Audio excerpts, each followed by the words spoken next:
Hey everyone, so this is my second attempt to make this video. I'm going to try to do it faster this time because my cell phone ran out of space on my videoing. So anyway, and I'm still in bed. I've had a rough week. It's been exhausting because my sister's been here and just very, very busy.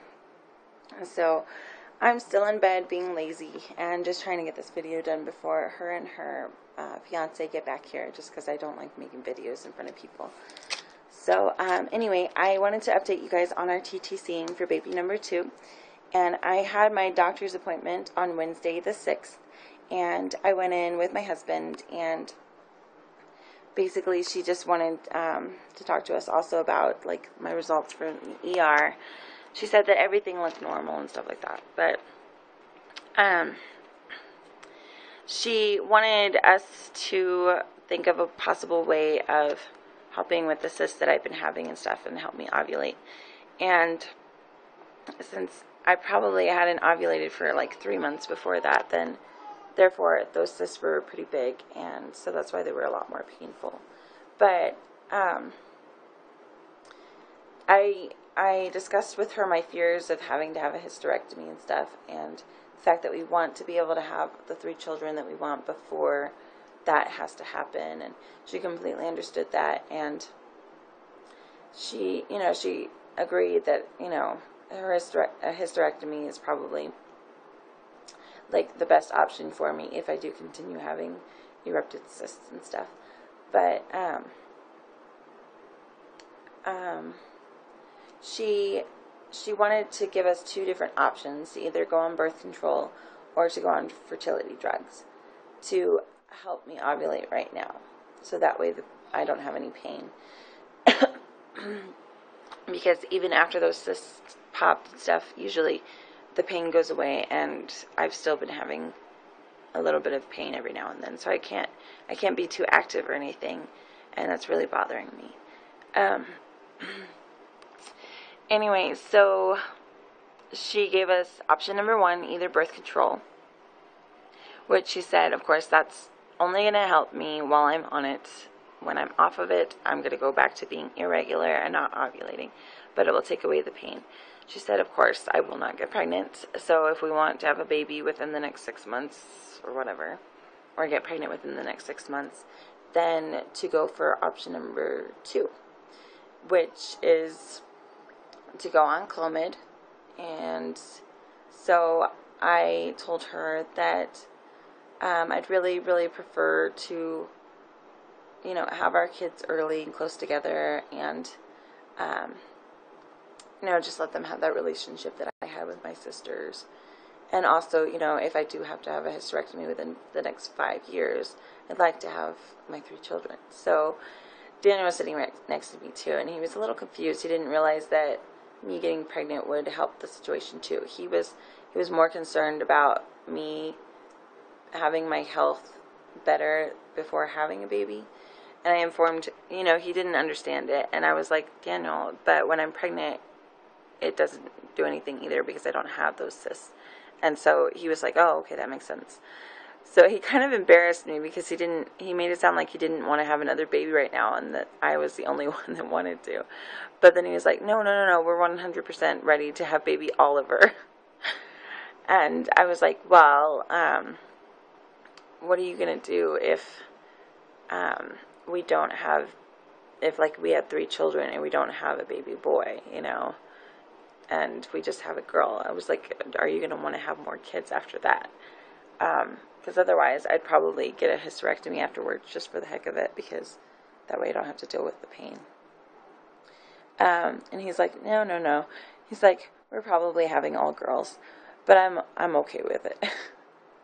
And so she was talking about how I had been on metformin before and stuff, and how she wanted me to be on metformin, and I didn't know if she wanted me to choose between going on Clomid or metformin, or if she wanted me to be on both. And we were both kind of not understanding each other, and so I think she was getting irritated with me for a little bit. But yeah, it was basically that she wanted me to go on both, because Clomid, you only take it for 5 days of your cycle, so that's not something that bothers if you get pregnant and you have to wean off of it, because you don't really have to wean off of it. But metformin you do, but it's going to help, it's going to help my body be more normal for having a baby again. And so, because with Clomid, you still have a risk of miscarrying and everything. So yeah, we take those together. And then you just she gave us a list. So your first full day of your period. So like if you start spotting the day before, that doesn't count. Unless it just doesn't count.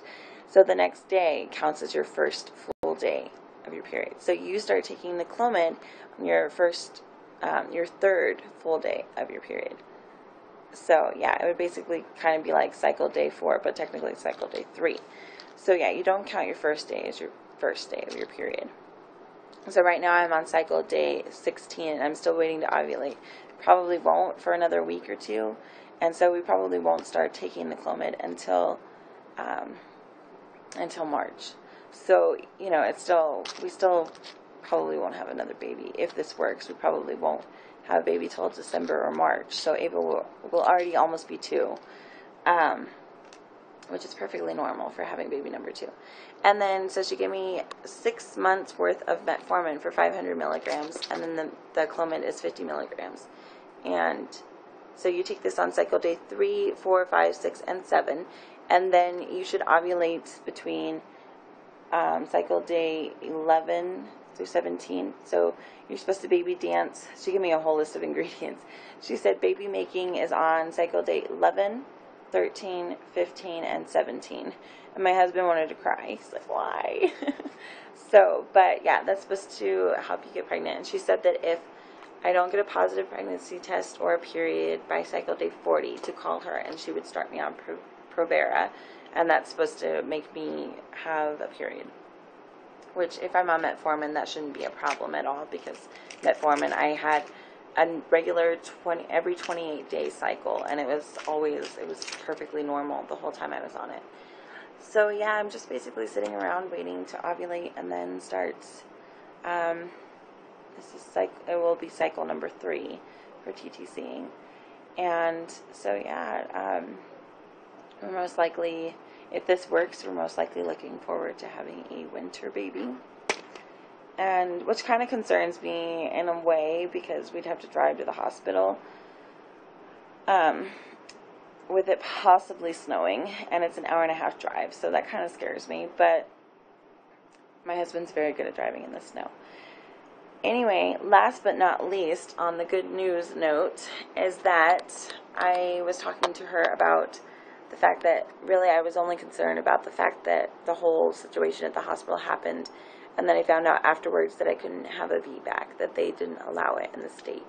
And she informed me that just last month in January, they legalized VBACs at that hospital. So now they're allowing it. And she said that I would be the best and most perfect candidate for it this year, because I didn't have any problems. There was nothing. I dilated perfectly, very quickly, everything. And she just said that I handled it very well. I didn't have an epidural, and she said the only cause was because Ava was backwards. So, and then, the next time around, we'll make sure that they do an ultrasound first before I go through all of that hard work.